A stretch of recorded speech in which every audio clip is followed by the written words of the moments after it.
All right, let's start off by saying Barakateh Hawa, Bahashem Hawashai, Bahashem Racha Kodash.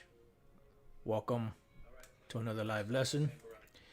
The name of this one is called Baraashyath Chapter 1. And pretty much Baraashyath is Hebrew for Genesis, which the word Genesis means beginning, and the word Baraashyath, which we're going to get into, pretty much, if you were to write it out, it would be in the headings, pretty much in the beginning, in the headings. And this is going back into the beginning of the creation of everything that we see on the earth and everywhere else today. This was this lesson was inspired by a question a brother asked if we could go over the breakdown of Genesis, the first chapter, because the old one that's up, the video, he said there's problems with the audio. So I'm going to go through this. I'm going to hit certain points. Some stuff I'm not going to really go into because it's pretty much self-explanatory once you get past some of the parts that most people don't understand. But some of the other stuff, like, tree yielding seed and things of that nature, it's pretty much self-explanatory. The fruit with it, that's pretty much self-explanatory. So there's really like a few points in Genesis, the first chapter, that you really have to hit as far as mysteries are concerned. And then once you get that, the rest of it is pretty much self-explanatory. So let's just get into it. So we have here Genesis 1:1. It says, "In the beginning, God created the heaven and the earth."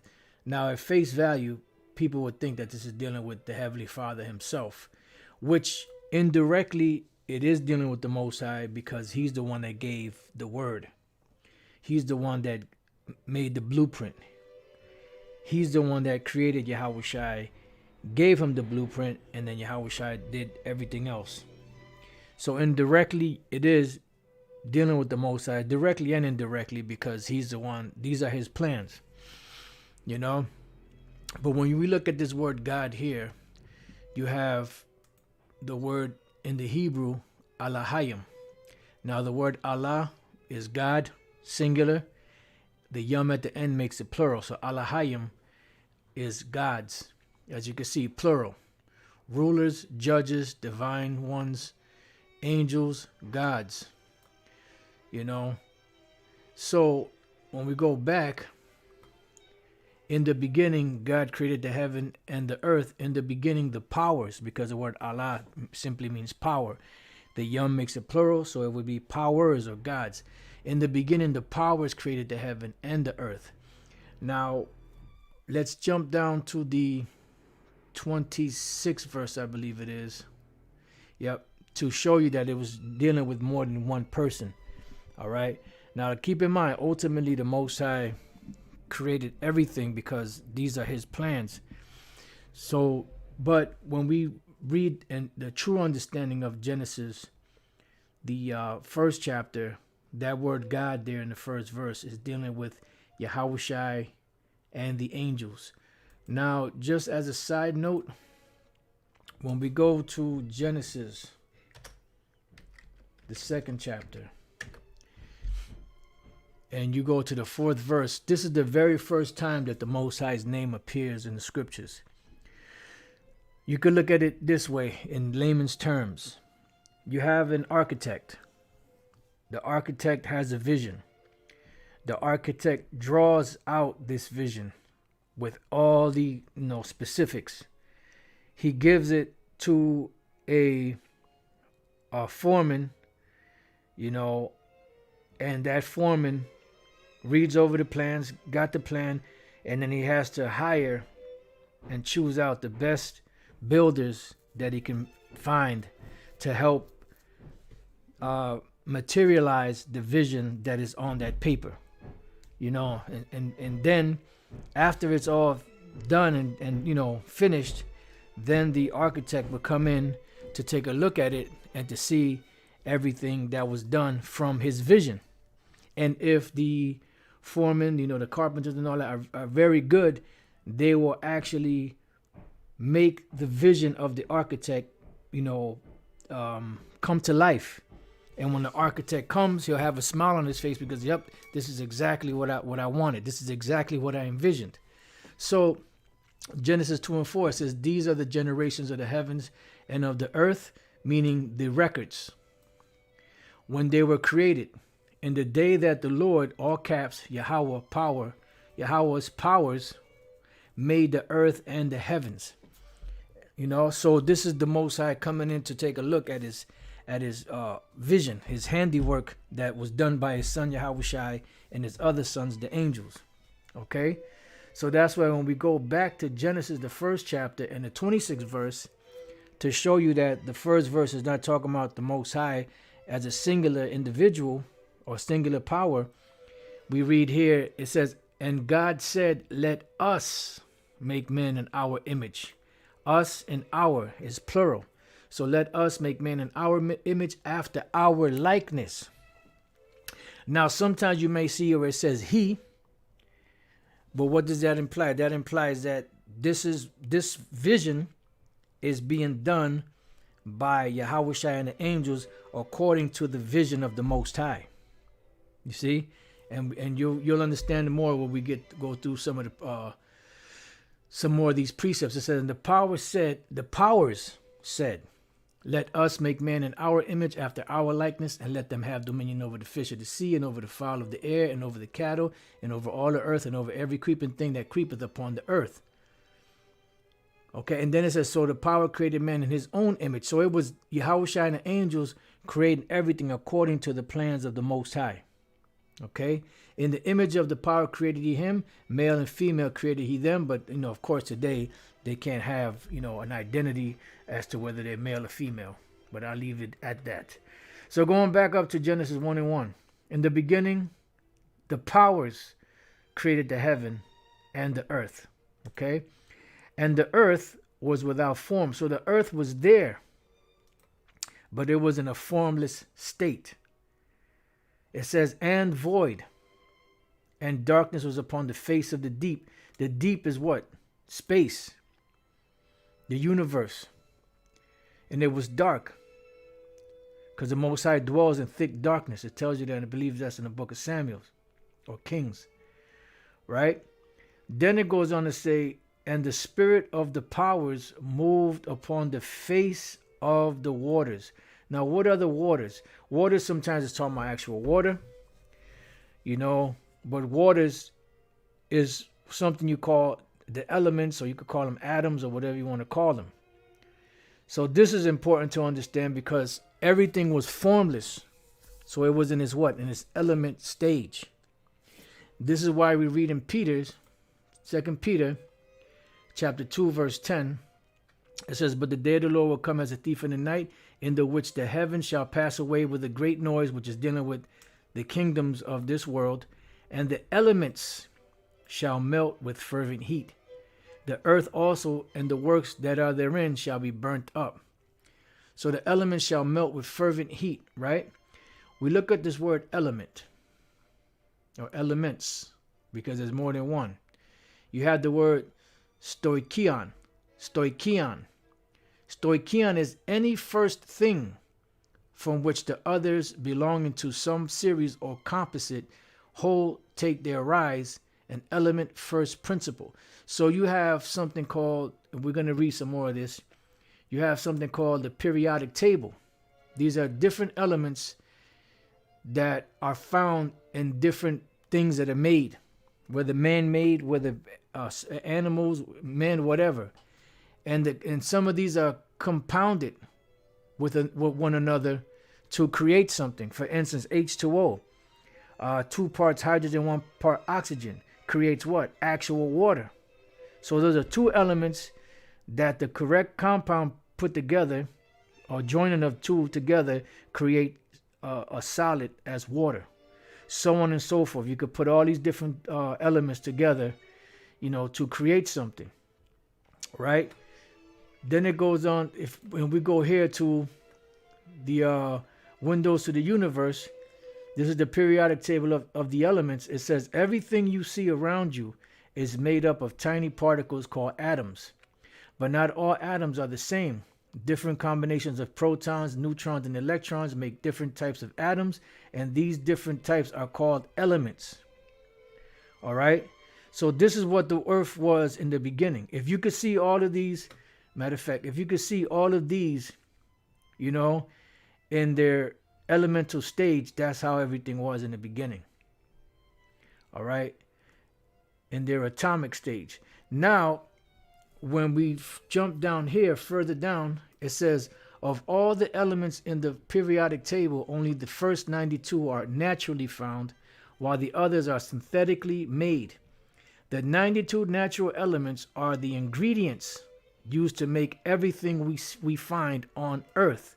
So this is what the waters here in Genesis, the first chapter, the second verse represent. It represents the elements, all of those elements that were compounded together to create, you know, everything you see. And the word for waters is the word mayam, which is a plural. This is waters, right? Water of the feet, urine, of danger, violence, transitory things, refresh. So they don't really go into it in here what it is, but it's speaking about the elements. And we just read in the book of 2 Peter, we read about the elements, and it says, any first thing from which the others belonging to some series or composite whole take their rise, an element first principle. That's good, but the elements from which all things have come, the material causes of the universe. See? So this is what it was. The earth was the heavenly bodies, either as part of the heavens, as others think, because in them the elements of man, life and destiny were supposed to reside, and they do, because the elements that are outside of the earth, we'll say like that, are the same elements that are within the earth, but the elements that are within the earth are closer together than the ones that are out in space. They're further apart. And that's why it said here in Genesis 1 and 2, and the earth was without form. So it was in its elemental stage. And void, and darkness was upon the face of the earth. So it was void because it had not been brought together. It's just like you buy a box of Legos. You have all different type of Legos, all different type of colors. Once you open it and throw it on the floor, it's everywhere. But then you could take those and put them together and build something. Then it went from being chaotic, you know, from being just all over the place to all being in one place, because there was a person with an intelligent mind that took those pieces and built something out of it. All right. So now moving on. Genesis 1 and 3. And the power said, let there be light, and there was light. So what they did was within the midst of that darkness, they caused a certain amount, they caused the elements to light up. But then they caused a certain amount of elements to be brighter than others. And this is where you get your separation between day and night. Right? It says, and the power saw the light that it was good, and the powers divided the light from the darkness. And that's why you see, you know, as an earth, you know, or as the sun is going around the earth, you know, and the moon and, you know, everything, how it works, you see that there's dark, like when it gets to a certain period, point in the day, you see it starts to, you know, the sun starts to go down, it starts to get dark, because you have a division within, you know, the light and the day. You have these cruises that can go from one part of the earth to the other, and sometimes the cruise will be traveling at a particular point, and you'll see half or part of the ship in the daytime and a part of the ship in the nighttime. You know, I forget, there's a term for that they call it, but I forget the name of it. You know, so what happened was Yahweh and the angels caused the elements to illuminate. They agitated the elements illuminated. Some of them they made lighter and brighter to create the day, and some of them they didn't make as bright to create the night. Now, I forgot what I typed in how I typed it in, but this is Radiant Vision System. It says the chemistry of light and color. I forgot exactly what I typed in Google, and this came up. Now, when we scroll down to the, what is it? Right here. Luminescence, also referred to as cold body radiation, describes the emission of visible light by a substance due to electron excitation and photon release.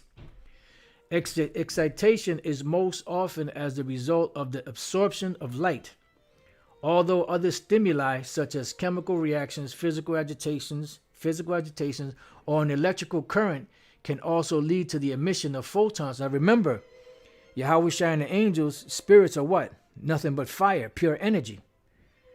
You know, so mentally, you know, they cause these elements to start to illuminate.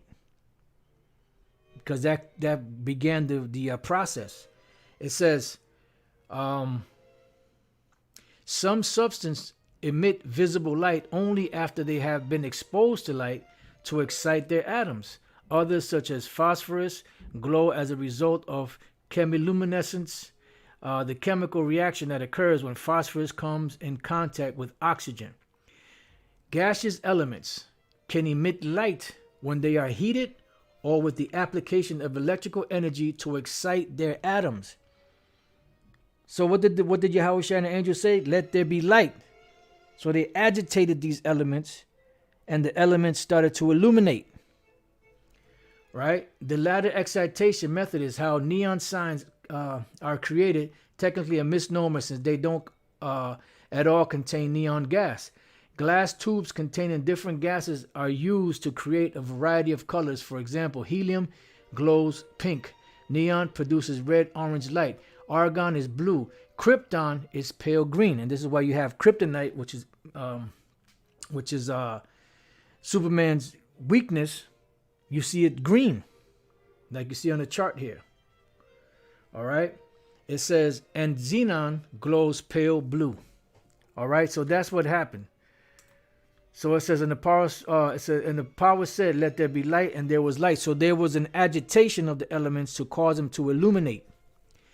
And the power saw the light, that it was good. Now, why did it say that it was good? Because it was according to the plans of the Most High. Right? It says, and the powers divided the light from the darkness. So that's what you have, day and night. And the powers called the light day, and the darkness he called night. And the evening and the morning were the first day, because they were following the blueprint of the Most High. So he said, when you follow this blueprint and you make these things happen, make sure you call this day, make sure you call that night, you know, cause the agitation of these elements, make them come together. He gave them the instructions of what to do. So it says, and the power, let's see, right. And the power said, let there be a firmament in the midst of the waters. Now this firmament is dealing with the ozone layer. All right.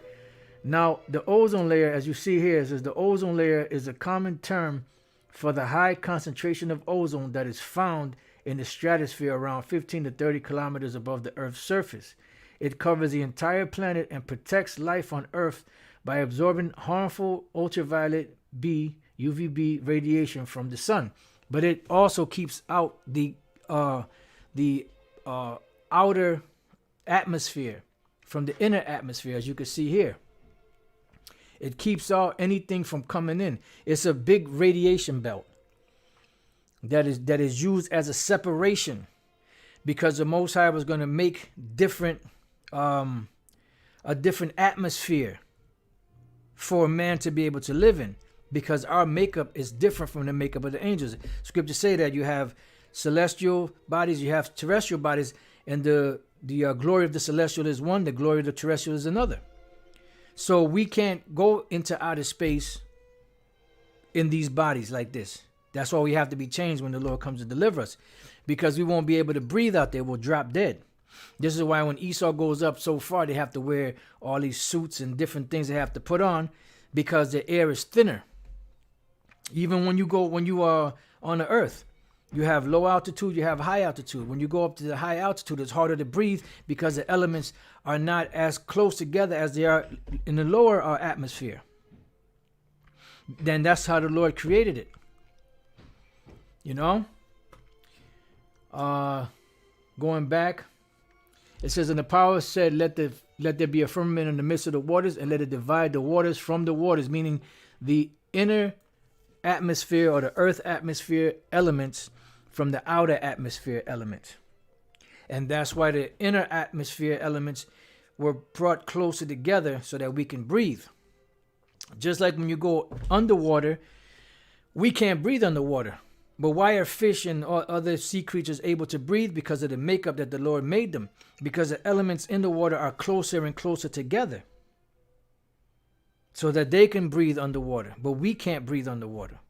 But it's funny because when we were first born, we did breathe underwater. Think about it. Aha. It says, and the powers made the firmament and divided the waters which were under the firmament from the waters which were above the firmament, and it was so. And that's where you get that separation. I hope, brothers are following along, a few sisters. And the powers called the firmament heaven, and the evening and the morning were the second day. And there was something we missed. Oh yeah, the first day is 1,000 years, the first 1,000 years of creation. By this point here, we're in the second day or the second 1,000 year of creation. You can go to 2 Peter's also 3:8, and it tells you that the day with the Most High is 1,000 years. All right. So this was the creation. This is the Lord setting everything up for us to be able to survive and live here. Okay, because we cannot live in the atmosphere above the ozone layer, not in these bodies. I guarantee you that. It says, and the power said, let the waters under the heaven be gathered together unto one place. So this is the Lord, Yahushai, and the angels causing the elements that are inside of this ozone layer to come closer together. Right? And it says, and let the dry land appear. So you have water that was created, and then you had land that was created, and it was so, because they were following the blueprint of the Most High. And the powers called the dry land earth, and the gathering together of the waters called he seas. See? And the powers saw that it was good, because it was according to the plans of the Most High, Yahweh Bashem Yahushai. It says, and the power said, let the earth bring forth grass, the herb yielding seed, and the tree yielding fruit after his kind, whose seed is in itself upon the earth, and it was so. And you have Esau trying to take seeds out of fruits, which changes the makeup and the mechanism of the fruit. And the earth brought forth grass and herb yielding seed, after his kind, okay, for the slow. And the tree yielding fruit, whose seed was in itself after his kind, and the power saw that it was good, because the seed determines the kind. All right. And the evening and the morning were the third day. This was the 3,000th year. So it's going in succession. 3,000 years so far, and this is what was created. It says, and the power said, let there be lights in the firmament of the heaven to divide the day from the night. Now, this is the creation of the sun, the moon, the stars, all the different constellations, whatever they call them, quasars, nebula, whatever body of, is out there. This is what the Lord created in this day. And let them be for signs and for seasons and for days and years. And this is why, by the time when the sun comes up, the sun goes down, the sun comes up. That's a day. Then that 7 of those days equal a week. 4 of those equal a month. 12 of those equal a year. So on and so forth. You have hours during the day, minutes, seconds. And even it says that King Solomon understood the alteration. Matter of fact, let me get that real quick. Like, I believe that's was it 2nd Ezra 7.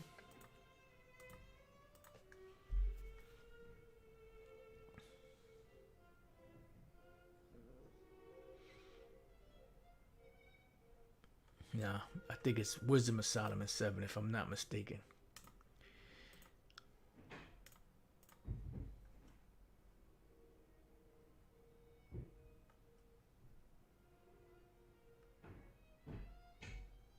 Right, beautiful. Check this out. For in his hand are both we and our works, all wisdom also a knowledge of workmanship.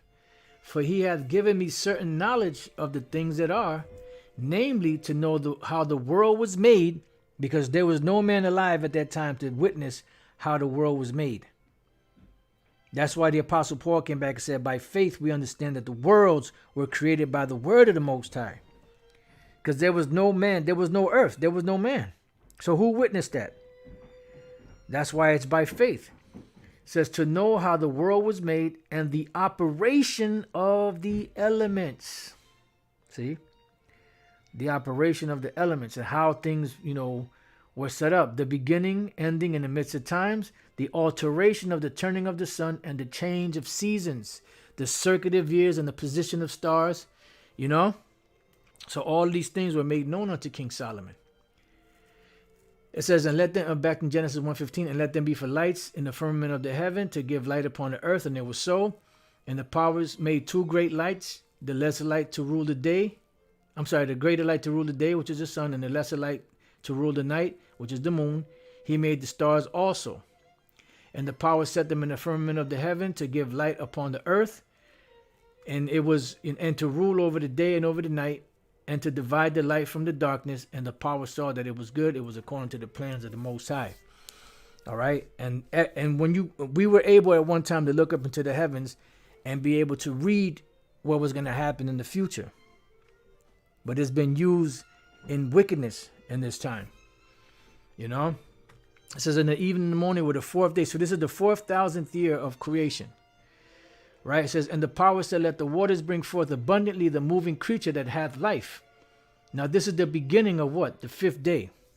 The 5,000th year. So now it says the power said, let the waters bring forth abundantly the moving creature that hath life. Is not man a creature? Does not man have life? Because a lot of people are under the false belief that man was created the sixth day. But that was not so. Man was established, in given like the Lord said to Adam about Adam, breathed into him the breath of life to give him understanding above every other living thing. But everything that has life was created in the 5,000th year. Now let's go real quick to move this over here. Let's go real quick to 2nd Ezra 6:38. And I said, O Lord, thou spakest from the beginning of the creation and the first day, even the first day, and saidest thus, let heaven and earth be made, and thy word was a perfect work. Perfect. It was a perfection. That's why every time Yahweh Shai and the angels did something, they said, and they saw that it was good. Now we're going to jump down to the 47th verse. Upon the fifth day, thou saidest unto the seventh part, where the waters were gathered, that it should bring forth living creatures, fowls and fishes, and so it came to pass. For the dumb water and without life brought forth living things of the at the commandment of the Most High, that all people might praise thy wondrous works. Then didst thou ordain two living creatures, the one thou callest Enoch, and the other Leviathan. So man, sea creatures, fish, fowls, creeping things, everything was created on the 5,000th year. And did it separate the one from the other, for the seventh part, namely where the water was gathered together, might not hold them both. Unto Enoch thou gavest one part, which was dried up the third day, which is earth, that he should dwell in the same part wherein are 1,000 hills. But unto Leviathan thou gavest the seventh part, which is the rest of the world, namely the moist, and hast kept him to be devoured, of whom thou wilt and when. Then it goes on to say, and upon the sixth day. See? So man was created in the fifth day, 5,000th year. And that's what we're reading here in Genesis 1:20. And the power said, let the waters bring forth abundantly the moving creature that hath life. Man included, men and women. Because there were many men and many women created at the beginning. Genesis 5:1. This is the book of the generation of Adam. In the day that the powers created man, and the likeness of the power made he him. Male and female created he them, and blessed them, and called their name Adam. So you had the Adamites in the day when they were created. So there was many men and women created in the 5000th year. It says, and fowl that may fly above the earth in the open firmament of heaven. And the powers created great whales, which these whales are sea creatures. When you look at the word whales, this is where you get Leviathan. Remember, we just read in 2nd Ezra 6 that the Lord created Enoch, which means learned man, and he created Leviathan, which is a what? A sea creature. So the word there for whales is Thanayam. This is not talking about an actual whale. Thanayam, it says dragon, serpent, sea monster. Dragon or dinosaur. You also have dinosaurs. You read Job, the 40th chapter, and the 41st chapter, I believe. You have Leviathan, and you also have Behemoth. These are all created in the beginning. It says sea or river monster, serpent, venomous snake. All right. So, and the powers created great whales and every living creature that moveth, which the waters brought forth abundantly. We just read that male and female created he them and called their name Adam. After their kind, and every winged fowl after his kind, and the power saw that it was good, because it was according to the plans of the Most High, Yahweh. And the powers blessed them, saying, be fruitful and multiply, and fill the waters and the seas, and let fowl multiply in the earth. So the powers blessed them, saying, be fruitful and multiply, but these devils said, nope, have abortions and contraceptics. Or contraceptives, or however you say the word. You know? Anyway, and fill the waters in the seas, and let fowl multiply in the earth. And the evening and the morning were the 5th day of the 5000th year. That's when man was created. And now pretty much the rest of it is pretty much self-explanatory, which we're just going to read through it. And the powers said, let the earth bring forth the living creature after his kind, cattle and creeping thing, and beasts of the earth after his kind. And it was so. And the powers made the beasts of the earth after his kind, and cattle after their kind. And this is why we're not supposed to mingle kinds. It tells you you're not supposed to mingle the seeds of beasts. You're not supposed to be mingling the seeds of fruits, vegetables, and all of that. And everything that creepeth upon the earth after his kind. And the power saw that it was good. You know, and even in the beginning, when the sons of God, which will later be known as Israelites, were not supposed to mingle with the women of the other nations, because the Lord wanted to keep that line pure. But then eventually, the Lord allowed us to have concubines. But that's a whole nother story. You know, I can see now the simps that may have been watching, the turning and twisting in their seat right now, you know, trying to get that dirty thong out their ass. Salakia had to be graphic with it, but it's the truth. And the power said, verse 26, and the power said, let us make man in our image, plural, after our likeness, plural, and let them have dominion over the fish of the sea, and over the fowl of the air, and over the cattle, and over all the earth, and over every creeping thing that creepeth upon the earth, because the Lord gave man power over the animals. At one time, the dread of the animals wouldn't attack. They were afraid of man. But then, you know, process of time, you know, we started diminishing, falling, and what you see right now, the earth is out of course. So the powers created man in his own image. In the image of the power created he him. Male and female created he them. You get it? Male and female created he them. There was no in between. And the powers blessed them, and the powers said unto them, be fruitful and multiply and replenish the earth. But here it is, I know, get abortions, you know, contraceptives, you know, and subdue it, and have dominion over the fish of the sea, and over the fowl of the air, and over every living thing that moveth upon the earth. And this was also the ability to know the difference between clean animals and unclean animals. There's a whole science behind it. It says, and the power said, behold, I have given you every herb bearing seed, which is upon the face of all the earth, and every tree in the which is the fruit of a tree yielding seed. To you it shall be for meat, because at one time we didn't really eat meat. You know, we just ate the greeneries, vegetables, you know, fruits, you know, different things like that. You know, but then after the flood, that's when the Most High, you know, sanctioned for us to eat meat. It says, and to every beast of the earth, and to every fowl of the air, and to everything that creepeth upon the earth, wherein there is life. I have given every green herb for meat, and it was so. Yeah. So even the animals were all, vegetarians. Because somebody made the argument, well, if Noah brought all those things on the ark, the lions and tigers would have ate everything else. Well, they didn't eat meat back then. But even if they did, which they didn't, the ark was made of different rooms.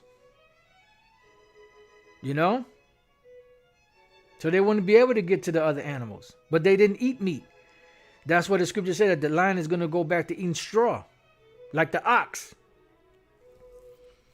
And the power saw everything that he had made, and behold, it was very good, because it was according to the plans of the Most High Yahweh B'Shem Yahushai. And the evening and the morning were the 6th day, or the 6,000th year. And when you go into the 7th chapter, it speaks about the 7th day, when the Most High rested, he put a living soul into Adam to make him above every other living thing that was created. Gave him intelligence, as we read. Matter of fact, I'll just leave you with this precept in the book of Ecclesiasticus, chapter 17 and 5. They received the use of the 5 operations of the Lord, which is see, smell, hear, taste, touch. It says, and in the 6th place, he imparted them understanding. Man became a living soul, because we understood things mentally. And in the 7th, speech, an interpreter of the cogitation thereof, meaning to be able to speak into being the understanding and the wisdom and the knowledge that comes into the mind, which is separate from the animals, from every the fish, the birds, and all of that. All right. So with that, I pray that, the brother's question was answered. I hope, we've hit all the points. And Lord's will, to the next time I say shalom.